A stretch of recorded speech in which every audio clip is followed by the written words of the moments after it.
अस्सलाम वालेकुम। Today we will discuss about branches of chemistry. अगर मैं केमिस्ट्री की ब्रांचेस की बात करूँ तो केमिस्ट्री की बहुत सी ब्रांचेस हैं। सबसे पहले अगर मैं ऐसा कहूँ कि आजकल हम केमिकल्स की दुनिया में रह रहे हैं तो ऐसा कहना गलत नहीं होगा, क्योंकि अगर हम देखें तो हमारे खाने की अशिया से लेकर मेडिसन तक हमारी हर चीज़ में केमिकल्स पाए जाते हैं। ठीक है, तो केमिस्ट्री ने हमारी लाइफ के अंदर बहुत ही अहम रोल प्ले किया है। केमिस्ट्री बहुत ही अहम और ऐसी चीज़ है जिसके बगैर मैं अगर कहूँ तो लाइफ इज़ नॉट पॉसिबल। ठीक है, तो सबसे पहले हम इसकी मेन ब्रांच जो है उसके फिज़िकल केमिस्ट्री के बारे में डिस्कस करते हैं। फिज़िकल केमिस्ट्री, अगर फिज़िकल केमिस्ट्री की बात करूँ तो ये साइंस केमिस्ट्री की वो ब्रांच है जिसमें हम, अगर मैं फिज़िकल केमिस्ट्री की बात करूँ तो इसमें हम क्या करते हैं, कंपोजिशन और फिज़िकल प्रॉपर्टीज़,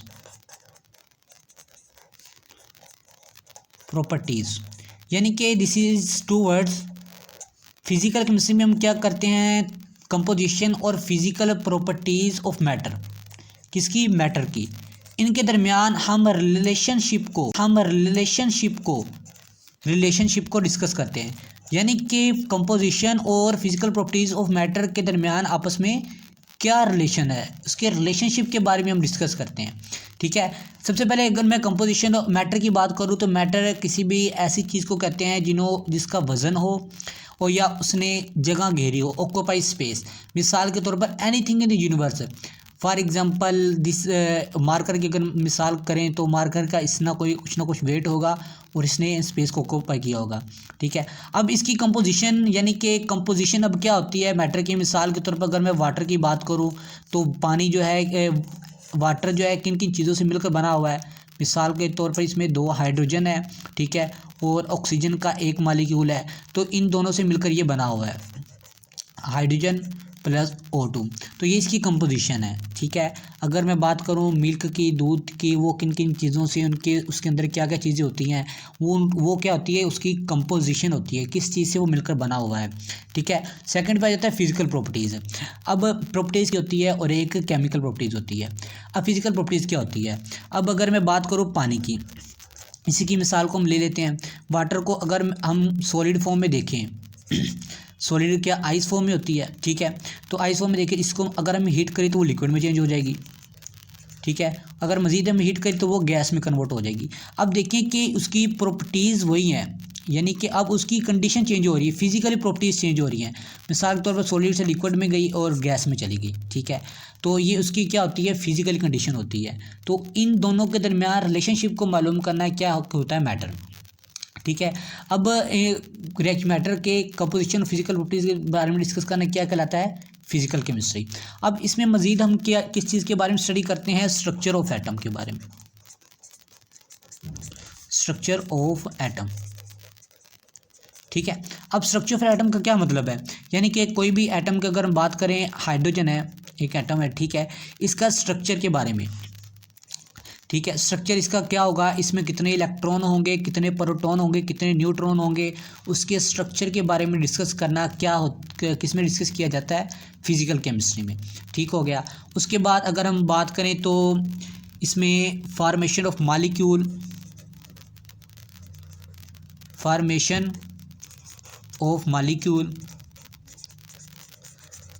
मॉलिक्यूल का क्या मतलब है। अब वाटर जो है एक मॉलिक्यूल है, हाइड्रोजन और ऑक्सीजन को मिलाएं तो क्या बन गया, मॉलिक्यूल। अब इसकी फॉर्मेशन कैसी हुई, इसके बारे में ये भी किसमें स्टडी किया जाता है, फिजिकल केमिस्ट्री के अंदर। ठीक है, अब उसके बाद अगर हम इसकी बात करें, इफेक्ट ऑफ टेम्परेचर, ये भी किसमें डिस्कस किया जाता है, फिजिकल केमिस्ट्री के अंदर। ठीक हो गया। उसके अलावा इसकी मज़ीद स्टडी किया रेडिएशन ऑन मैटर के ऊपर रेडिएशन का क्या असर होता है, वो भी फिजिकल केमिस्ट्री के अंदर ही डिस्कस किया जाता है। ठीक हो गया। अब नेक्स्ट आ जाता है ऑर्गेनिक केमिस्ट्री। ऑर्गेनिक केमिस्ट्री, अब ऑर्गेनिक केमिस्ट्री क्या होती है। ठीक है, the branch of chemistry which deal with the organic compound.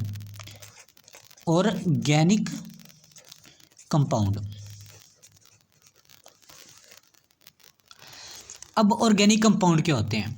Organic compound basically अगर सिंपल वर्ड में बात करूं, कार्बन और हाइड्रोजन, क्या कार्बन और हाइड्रोजन, ठीक है, इन दोनों को कहा जाता है ऑर्गेनिक कंपाउंड। यानी कि ऐसे कंपाउंड जो कार्बन और हाइड्रोजन से मिलकर बने हो, इनके कॉम्बिनेशन को हम कहते हैं हाइड्रोकार्बन,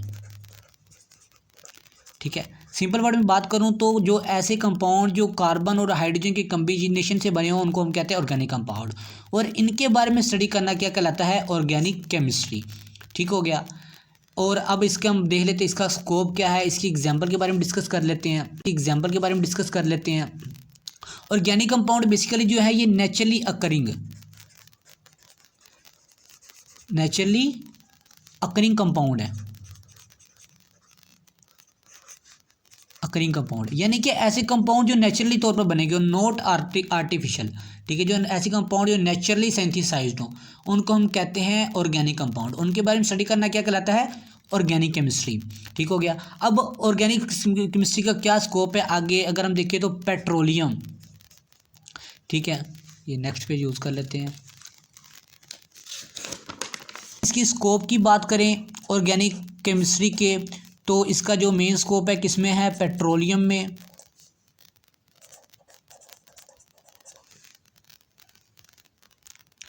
पेट्रोलियम के अंदर। उसके अलावा फार्मास्यूटिकल इंडस्ट्रीज़ में। फार्मास्यूटिकल इंडस्ट्रीज़ ऐसी इंडस्ट्रीज़ को कहते हैं जो मेडिसिन बनाती हैं, ठीक है। मेडिसिन बनाने वाली इंडस्ट्रीज़ कौन सी होती हैं? फार्मास्यूटिकल, ठीक है। इसका ये मज़ीद स्कोप है। तो ये था हमारा ऑर्गेनिक केमिस्ट्री। अब नेक्स्ट चलते हैं हम इनऑर्गेनिक केमिस्ट्री पे। इनऑर्गेनिक केमिस्ट्री अगर मैं सिंपल बताऊं तो it is the opposite of organic chemistry, ठीक हो गया। ऑर्गेनिक केमिस्ट्री क्या होती है? इनऑर्गेनिक केमिस्ट्री क्या होती है? इनऑर्गेनिक केमिस्ट्री ऐसी केमिस्ट्री को कहते हैं, ऐसी ब्रांच क्या है केमिस्ट्री की जिसमें हम इनऑर्गेनिक कंपाउंड को डील करते हैं, इनऑर्गेनिक कंपाउंड, ठीक है। जो ऐसे कंपाउंड जो बनते हैं आयनिक बॉन्ड से, अब दो होते हैं कंपाउंड आयनिक कंपाउंड से, ठीक है। ऐसे कंपाउंड जो आयनिक बॉन्ड से बने, आयनिक बॉन्ड अब क्या होता है? आयनिक बॉन्ड ऐसे बॉन्ड को कहते हैं जो कंप्लीट ट्रांसफ़र ऑफ इलेक्ट्रॉन से मिलकर हो। मिसाल के तौर पर अगर हम एटम की बात करें, अब सोडियम है और क्लोराइड है। सोडियम के ना एटॉमिक नंबर 11 होता है और क्लोरीन का 17 होता है। अब सोडियम ने ना स्टेबल होने के लिए क्या करना है? अपना एक इलेक्ट्रॉन इसको ट्रांसफ़र करना है क्लोरीन को, ताकि क्लोरीन भी स्टेबल हो जाए, अपनी असली हालत में आ जाए। अब सोडियम क्या करेगा? अपना एक इलेक्ट्रॉन इसको कंप्लीट ट्रांसफ़र कर देगा। तो इन दोनों के दरमियान जो बॉन्ड बनेगा उसको हम कहेंगे आयनिक बॉन्ड। तो ये कंपाउंड जो बना है उसको हम कहेंगे, जो आयनिक बॉन्ड से बने कंपाउंड उसको हम कहते हैं आयनिक कंपाउंड, ठीक है। अब और इनऑर्गेनिक केमिस्ट्री में हम करते हैं आयनिक कंपाउंड को डिस्कस करते हैं। तो ऐसे कंपाउंड जो हो एक्सेप्ट हाइड्रोकार्बन्स के अलावा, एक्सेप्ट हाइड्रोकार्बन्स, ठीक है। हाइड्रोकार्बन्स के अलावा जितने भी कंपाउंड है और वो बने हों इन आयनिक बॉन्ड से, आयनिक कंपाउंड से, उन चीज़ों के बारे में स्टडी करना क्या कहलाता है? Inorganic chemistry. अगर मैं सिंपल वर्ड में बात करूँ, the branch of chemistry which deal with the study of ionic compound with except hydrocarbons, ठीक है। यानी कि deal with the study of all element of the compound except hydrocarbons. Hydrocarbon क्या होते हैं? Carbon, combination of carbon plus hydrogen, कहते हैं हम हाइड्रोकार्बन, ठीक हो गया। तो ये तो हमारा इनऑर्गेनिक केमिस्ट्री। अगर हम इसकी मिसाल करें, मिसाल के तौर पर जैसा कि ग्लास, ठीक हो गया, और उसके अलावा इसकी एग्जांपल है सीमेंट। अब देखिए ग्लास में क्या होता है? कैल्शियम ऑक्साइड होता है, और सीमेंट में भी कैल्शियम ऑक्साइड होता है, ठीक है। अब देखिए कि इसमें ना कार्बन है और ना हाइड्रोजन है, तो ये क्या हो गए? Inorganic compound.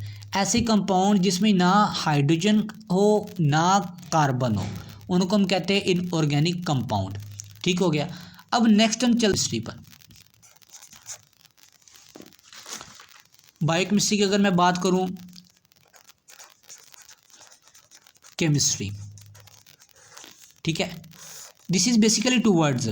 First is bio, bio का मतलब होता है लाइफ, और केमिस्ट्री का तो मतलब पता है, केमिस्ट्री में हम किस चीज़ के बारे में स्टडी करते हैं, composition, structure, properties and reaction of matter के बारे में डिस्कस करते हैं, ठीक है। अब बायोकेमिस्ट्री क्या है, केमिस्ट्री में हम किस चीज़ के बारे में स्टडी करते हैं, स्ट्रक्चर, कंपोजिशन, प्रॉपर्टीज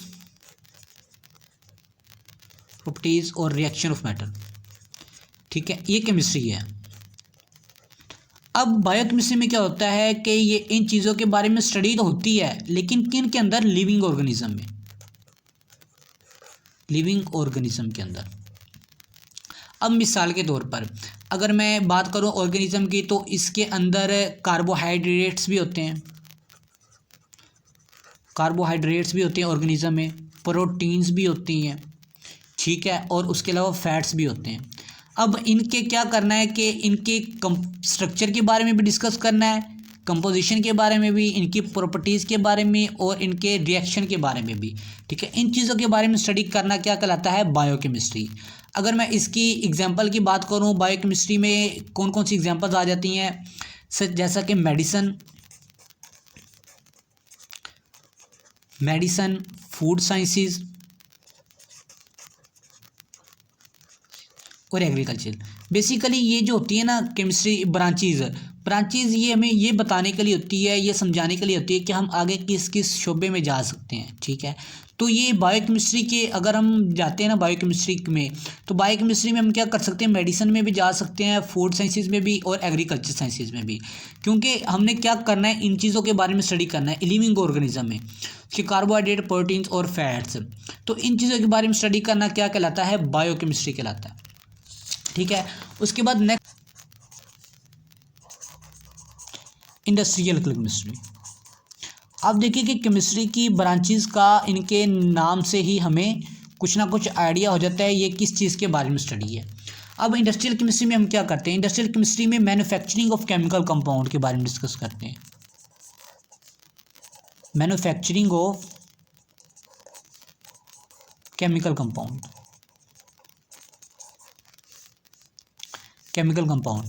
और ये हम क्या करते हैं, बड़े लेवल के ऊपर कंपाउंड को, बड़े ऑन कमर्शियल स्केल, ठीक है, बड़ी सतह के लेवल के ऊपर इनको हम मैन्युफैक्चर करते हैं, क्योंकि ये छोटी सतह के ऊपर अलाउ ही नहीं होता, ठीक है। Manufacturing of chemical compound.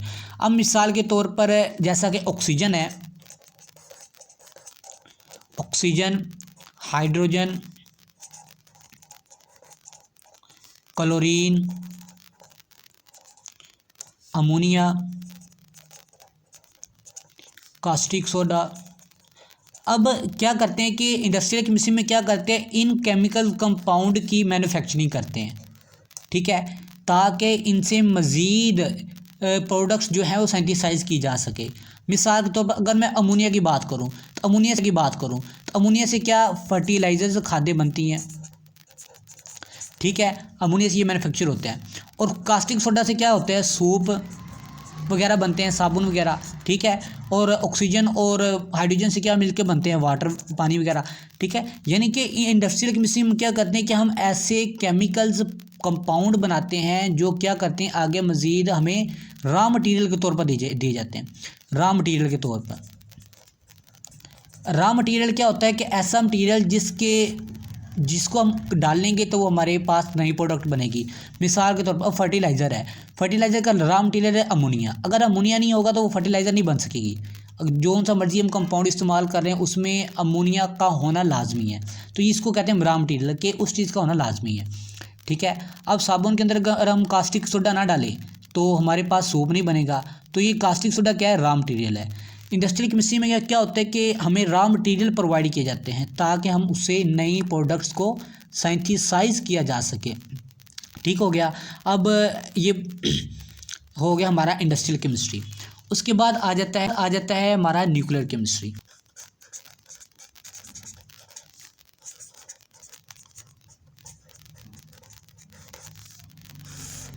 अब न्यूक्लियर केमिस्ट्री क्या होता है, अब ये भी नाम से ही जाहिर हो रहा है न्यूक्लियर केमिस्ट्री। न्यूक्लियर केमिस्ट्री ये ऐसी ब्रांच है जिसमें हम रेडियो एक्टिविटी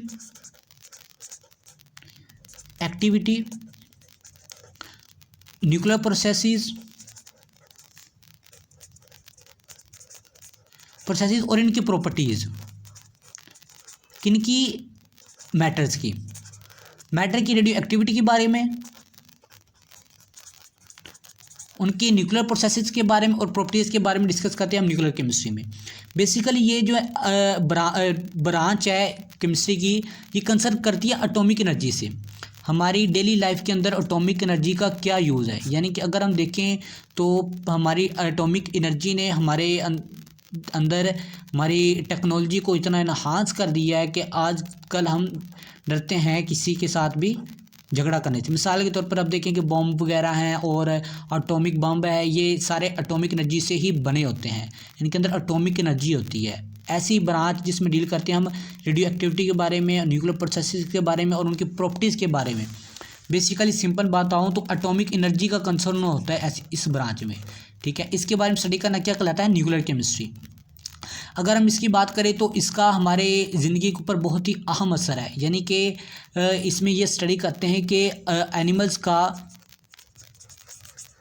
के ऊपर रेडिएशंस का क्या असर हो रहा है, ठीक है, रेडिएशंस का क्या इफ़ेक्ट हो रहा है, प्लांट्स के ऊपर रेडिएशन का क्या इफ़ेक्ट हो रहा है, ठीक है। और उसके अलावा अगर हम देखें तो दूसरी मटेरियल्स के ऊपर इन रेडिएशंस का क्या असर हो रहा है, इन चीज़ों के बारे में स्टडी करना भी ये न्यूक्लियर केमिस्ट्री के अंदर ही आता है। अगर मैं इसकी बात करूँ कि इसकी एप्लीकेशंस की, तो ये किस चीज़ में न्यूक्लियर केमिस्ट्री इस्तेमाल होती है। अगर हम देखें तो मेडिकल ट्रीटमेंट में जो रेडियोथेरापी होती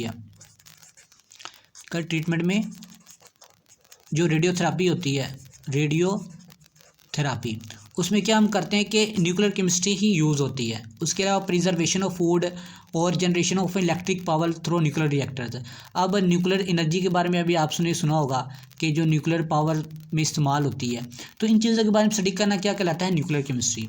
न्यूक्लियर केमिस्ट्री भी बहुत ही साइंस की अहम ब्रांच है कि अगर हम देखें तो हमारी अक्सर चीज़ें इसके ऊपर ही डिपेंड करती हैं। उसके बाद आ जाता है इन्वायरमेंटल केमिस्ट्री। अब इन्वायरमेंटल केमिस्ट्री इसमें क्या होता है कि हम देखिए, अगर ये इसकी ब्रांच की हम बात करें ना तो इन्वायरमेंटल केमिस्ट्री की, तो इन्वायरमेंटल केमिस्ट्री जो है दूसरी ब्रांचेज साइंस की जो ब्रांचेज है उनके साथ में इंटरलेट करती है। मिसाल के तौर पर अगर हम देखें तो ये बायोलॉजी के अंदर भी ब्रांच है जिसको हम कहते हैं सोशियो बायोलॉजी, ठीक है। और उसके अलावा फिज़िक्स के अंदर भी ये एक ब्रांच है। ये केमिस्ट्री, फिज़िक्स और बायोलॉजी तीनों के साथ ये इंटरलेट करती है इन्वायरमेंटल केमिस्ट्री जो है, ठीक है। अब इन्वायरमेंटल केमिस्ट्री में हम किस चीज़ के बारे में स्टडी करते हैं, कंपोनेंट्स ऑफ इन्वायरमेंट,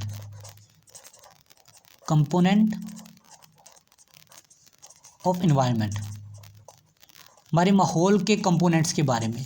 और उसके बाद इसमें आ जाता है ह्यूमन एक्टिविटीज़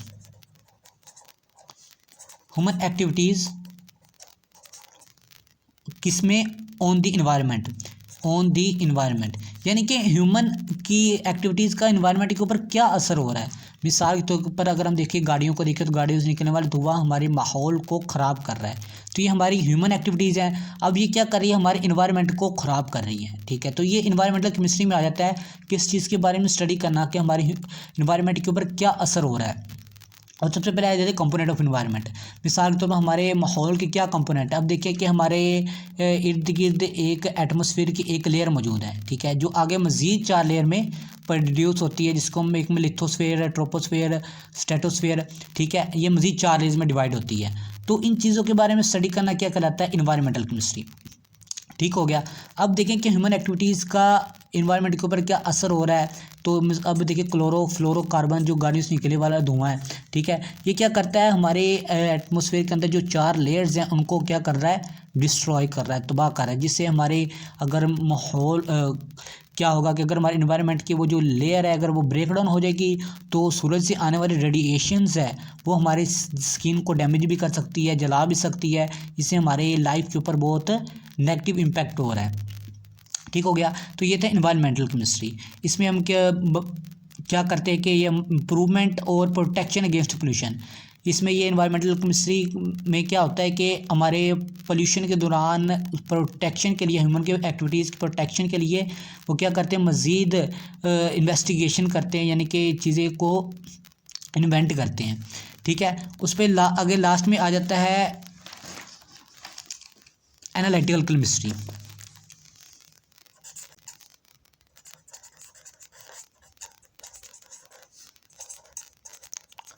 अब एनालिटिकल केमिस्ट्री क्या होती है? ठीक है, एनालिटिकल केमिस्ट्री वो ऐसी केमिस्ट्री की वो ब्रांच है जिसमें हम क्या करते हैं, सेपरेशन करते हैं और नंबर 2 पे उसका एनालिसिस करते हैं। ठीक है, किसका, जो भी सैंपल हमें दिया गया होता है। किस लिए करते हैं? To identify its component, identify करने के लिए किसके, उसके कंपोनेंट को। मिसाल के तौर पर किसी ने भी कोई मेडिसिन को इन्वेंट किया, कोई मेडिसिन के फार्मूले को इन्वेंट किया, अब वो क्या करेगा कि एनालिटिकल केमिस्ट्री में क्या होता है कि उसकी सेपरेशन करनी होती है, यानी कि वो उसको पहले देखना होता है, एनालाइज करना होता है कि क्या वो ह्यूमन के लिए हार्मफुल है या बिल्कुल ठीक साबित होती है। तो उसके सैंपल को आइडेंटिफाई किया जाता है एनालिटिकल केमिस्ट्री में। अब एनालिटिकल केमिस्ट्री दो तरह की होती है, एक होती है क्वालिटेटिव और एक होती है क्वांटिटेटिव।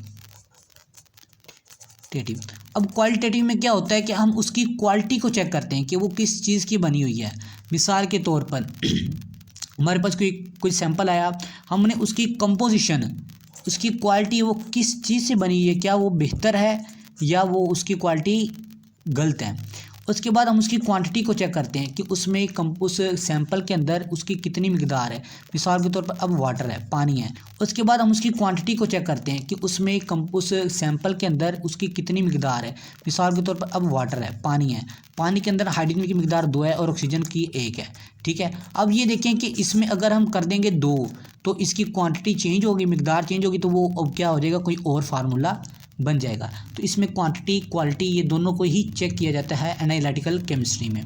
अगर हम इसकी बात करें तो ये फूड के अंदर और उसके अलावा वाटर,